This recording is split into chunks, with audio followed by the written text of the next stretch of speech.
Am I the asshole for divorcing my husband after he cheated with my sister, cutting off my mom for supporting them and moving on with my life? This has been the most traumatic year of my life, and I'm wondering if I'm being too harsh or if I'm justified in my choices. I, 35 female, was married to my husband, 42 male, for 8 years. We have 2 kids together, a son 9 and a daughter 7. I thought our life was stable and happy until the shit hit the fan at 7 months ago. I found out that my husband was cheating on me with my younger sister, 24. I didn't find out through clues or intuition. My son overheard an inappropriate conversation between the two of them at a family gathering and came to me, confused and upset. When I confronted my husband, he denied it at first, but eventually admitted to the affair. I was shattered, but what made it even worse was that my mom sided with my husband and sister. Excuse me? She defended their actions, saying, your sister is young and doesn't know any better. And your husband must have felt neglected to fall for someone else. Bitch, her sister? Get the fuck out of here. Then she had the audacity to suggest I forgive them and keep the family together for the kids. Excuse me. The sister is 24 years old. Young where? The sister don't know any better?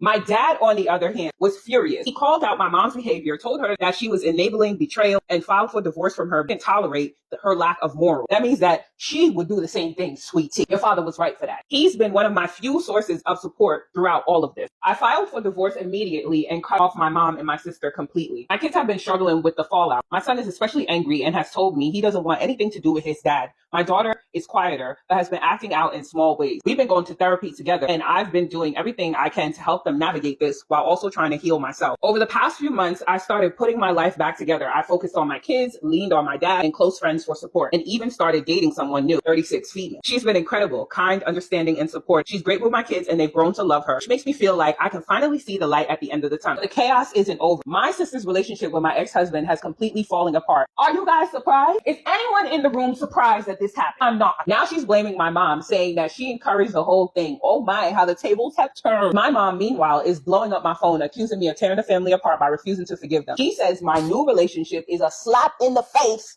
to our family and claims I'm being selfish for not letting her or my sister back into my life. To top it off, my ex-husband has been reaching out, begging for forgiveness and asking for a second chance. He's been telling me it was all a mistake and that he misses me and the kids. My son and daughter both want nothing to do with him, but I'm conflicted about how much of a relationship, if any, they should have with their father. My dad and friends say I'm doing the right thing by cutting out toxic people, yes you are, and focusing on rebuilding my life. But the guilt tripping from my mom and sister is starting to wear me down. I'm wondering if I'm being too harsh. Should I try to reconcile with my mom and sister for the sake of the family? Should I give my ex more of a chance to be involved for the sake of the kids? Am I the asshole for divorcing my husband, cutting off my mom and sister, and moving forward with my new life and relationship? Oh, child, hold on a little bit. I need to pour me a drink for this one.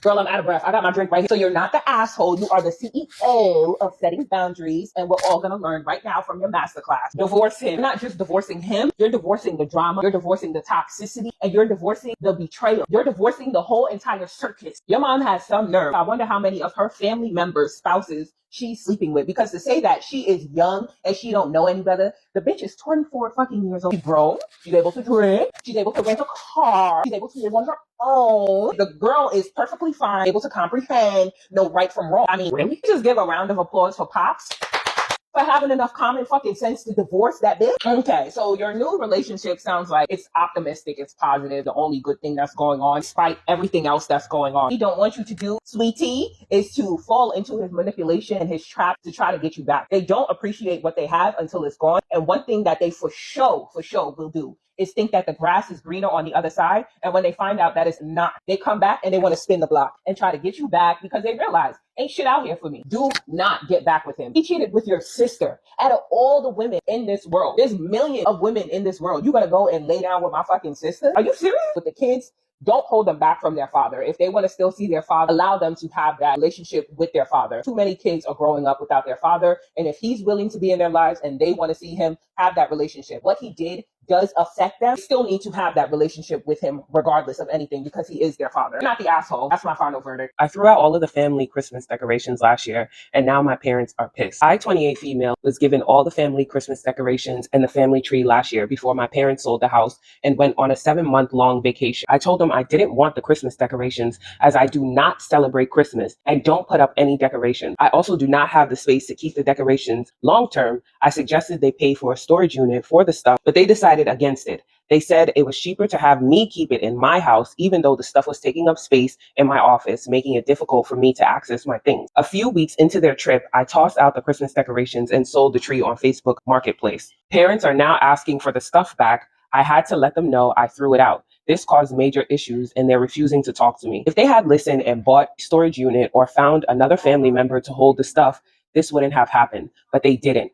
I live in a small 2-bedroom house with no storage. I'm a minimalist, so the lack of storage never bothered me until they decided to drop off the decorations on me. Anything else they wanted to keep was given to my nana, my mom's mom, to hold on to. My mom didn't want her Christmas decorations to be muddled with my nana's, hence why she gave them to me. Sweetie, how would you accept a Christmas decor if you knew that you don't like Christmas and you was going to throw it out and that you did not want to hold it there? You should not have accepted it. Yes, you are the asshole because you could have said no. When they came there and showed up with it, regardless of anything, you should have said no to them. And then knowing that it's something that's sentimental to them, you still took it, brought it inside, you saved it for however many days that you saved it for, and then you threw out their stuff just like it was the trash. That's fucked up. And you are the asshole. Should they have brought it to you anyway after you said no? No, they shouldn't have. But you also have the authority to say, no, I don't want this here. This reminds me of something that I do not like and I don't want it inside of my house. You guys have to go and get a storage. You know what you could have also done? You could have helped them look for a storage to put it in. I mean, you didn't even bring the shit to your grandmother's house. Even if it was going to get mixed up with her stuff, at least, they could have figured it out with her. Instead, you dead ass threw the shit in the garbage can. That's fucked up. Congratulations. You are the asshole. Am I the asshole for refusing to let my sister's kids attend my wedding after they destroyed my house? I, 24 female, am getting married to my fiance, 28 male, in a few months. I'm in the middle of planning everything. I love my sister, Emily, 30 female, and we've always been close despite our differences. She has 3 kids, ages 5, 7, and 10, and while I love them, I don't see them often. The problem is that the last time they visited my house, they left behind a trail of chaos that's made me question whether I want them at my wedding. A few months ago, Emily and her kids came to visit for the weekend. I was excited to spend time with them, but as soon as they walked in, things went sideways. They ran through my house, broke a vase, spilled juice on the carpet, and drew on my walls with crayon. I know kids can be messy, but this felt different. When Emily tried to help, the kids ignored her and were more interested in playing. The worst part was when my fiance found one of the kids trying to climb on our dining table, which was a custom piece we saved up for. When they left, my house was in shambles. It took me 2 days to fully clean everything up, and I was left feeling frustrated and overwhelmed. I brought it up to Emily and she said kids will be kids and that I shouldn't be so hard on them. I understand kids can be energetic and curious, but it felt like my boundaries were crossed and my home wasn't respected. Now, as I'm planning my wedding, Emily has asked if she and the kids can come. She told me that her kids are excited to see me get married and that they would be on their best behavior. I wanted to say yes, but I can't forget how they treated my house. I've been stressing about it and finally told her that I'm not comfortable having them at the wedding. I offered to let her come with her husband or a friend, but she's upset and says I'm being unreasonable and unfair. Some of my friends have said I should let it go and let them come. Others have said I have every right to set boundaries for my big day.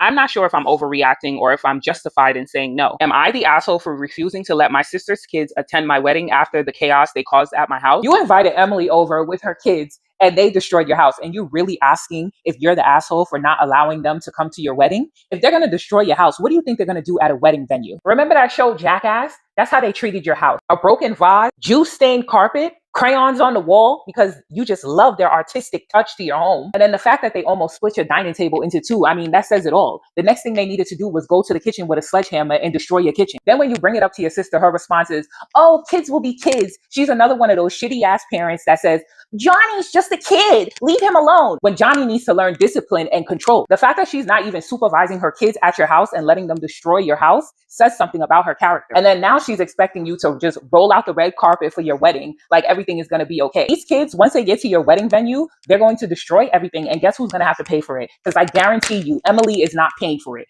You and your man is going to have to pay for it. You got to understand that weddings are stressful enough. And you definitely don't need the flower girl walking down the aisle setting fire to everything in sight. So no, you're not overreacting. You're choosing your peace. You're not the asshole in this situation. If anything, Emily's the asshole. And let her know, this is a kid-free zone. There's babysitters for a reason. Bring your kids to a babysitter. Bottom line is, it's your wedding, your rules. And if Emily and her people can't respect that, then they just can't come.